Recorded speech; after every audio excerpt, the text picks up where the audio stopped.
Everyone, welcome to little Rudra and mom world. आज की video में हम बात करेंगे कि मैंने अपना जो वेट है वो कैसे रिड्यूस किया। ज़्यादातर हम बच्चों के बारे में बात करते हैं और चीज़ों के बारे में बात करते हैं कि हमें उन्हें क्या कराना चाहिए, बच्चों को उन्हें कैसे हम एजुकेट करें, उन्हें कैसे हम सिखाएं। पर कोई हमारी सेहत से रिलेटेड, जो उनकी मदर है उनसे रिलेटेड कोई भी बात नहीं करता है, इवन चाहे घर में हो चाहे कोई बाहर हो।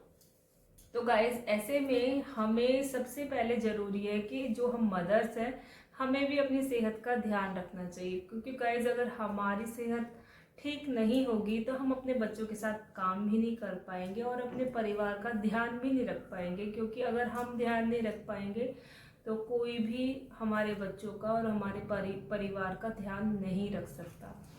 तो गाइज ऐसे में क्या था, जब मैंने डिलीवरी की, मेरा बेबी हुआ, डिलीवरी के बाद मेरा वेट बहुत इंक्रीज हो गया था और इवन थोड़े टाइम बाद मुझे पोस्टपार्टम डिप्रेशन भी हो रहा था, जो मुझे पता नहीं चल पा रहा था उस टाइम पे। तो उसकी वजह से भी मेरा वेट थोड़ा इंक्रीज हो रहा था। तो गाइज इन सब सिचुएशन से मैंने अपने आप को कैसे ओवरकम किया, और ऊपर से जब मेरे बेटे को स्पीच डिले का प्रॉब्लम आया तो ये भी एक बहुत बड़ा स्ट्रेस था मेरे लिए कि मैं इन सब चीज़ों से ओवरकम कैसे करूँ। क्योंकि मेरे पास स्लीपलेस नाइट थी, मैं सारी सारी रात जगी रहती थी, मैं अपने बच्चे को देखती रहती थी, अगर वो सोता था तभी मैं सोती थी।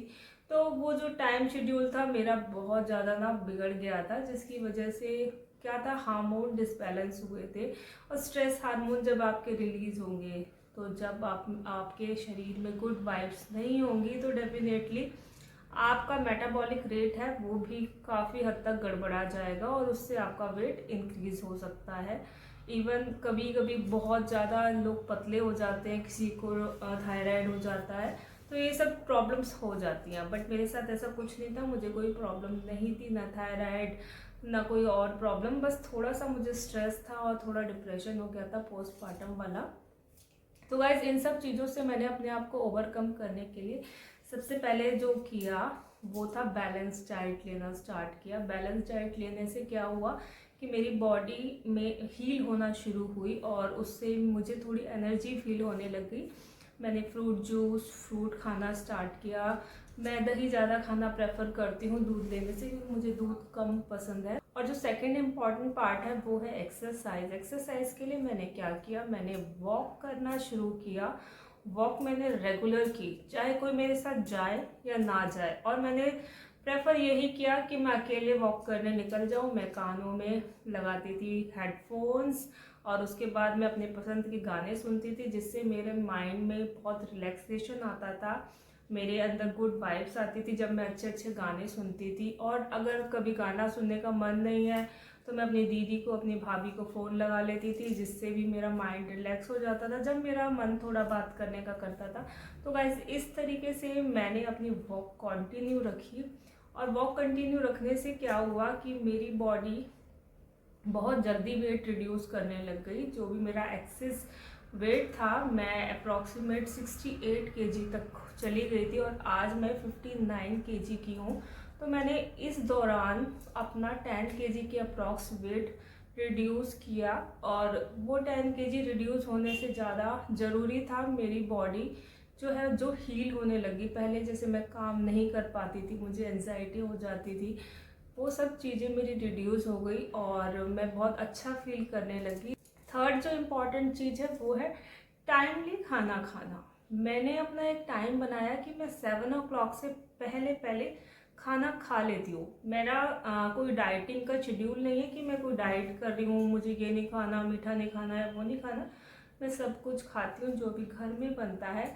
बस जंक फूड मैंने अवॉइड कर दिए कि मैं जंक फूड नहीं खाती, जैसे बर्गर, चाउमीन, मैदा से बनी हुई चीज़ें, इन्हें अब मैं कम खाती हूँ, बिल्कुल अवॉइड समझ लीजिए। कभी कभी मन किया तो चीट डे पे खा लिया तो खा लिया, वैसे मुझे ये चीज़ें पसंद भी नहीं है तो इसलिए मैं खाती भी नहीं हूँ इन चीज़ों को। तो गाइज मैंने क्या किया, मैं 7 o'clock तक मैंने खाना खाना है, ये मैंने डिसाइड किया कि इसके बाद मैं खाना नहीं खाऊंगी, ओनली 1 गिलास अपना दूध पी के फिर सो जाऊंगी। तो गाइज क्या था, 7 o'clock खाने के बाद मैं जाती थी वॉक पे और वॉक करने के बाद मैं 1 गिलास अपना दूध पीती हूँ और उसके बाद मैं सो जाती हूँ। तो गाइस इससे नींद भी अच्छी आती है। जब आप अपनी नींद पूरी कर लेंगे, आप अपने 8 आवर्स 10 आवर्स की नींद लेंगे, तो उससे आपके हार्मोन भी बहुत अच्छे से बैलेंस होने लग जाएंगे और अच्छे से रिलीज होंगे। तो गाइज उससे भी आपका मेटाबॉलिक रेट बहुत अच्छा काम करेगा, अच्छे से इम्प्रूव होगा और वेट रिड्यूस करने में वो भी बहुत हेल्प करेगा। तो गाइज इन सब टिप्स को आप अपनाएंगे तो इससे आपका वेट भी मैनेज होगा। जैसे कि मैंने कम किया अपना वेट, और अपने बच्चों को संभालने के लिए, अपनी फैमिली को संभालने के लिए आपको भी खुश रहने की ज़रूरत है, डिप्रेशन फ्री रहने की ज़रूरत है। और कोशिश करें कि कैसे अपना वेट रिड्यूस करें, आप हैप्पी रहें। हैप्पी रहना सबसे ज़्यादा ज़रूरी है, सबसे इम्पॉर्टेंट है, क्योंकि अगर आप खुश नहीं हैं तो आप कोई भी काम अच्छे से नहीं कर पाएंगे। तो गाइस मिलेंगे अपनी नेक्स्ट वीडियो में कोई और टॉपिक लेके, बेबी और मदर के बारे में। Bye guys.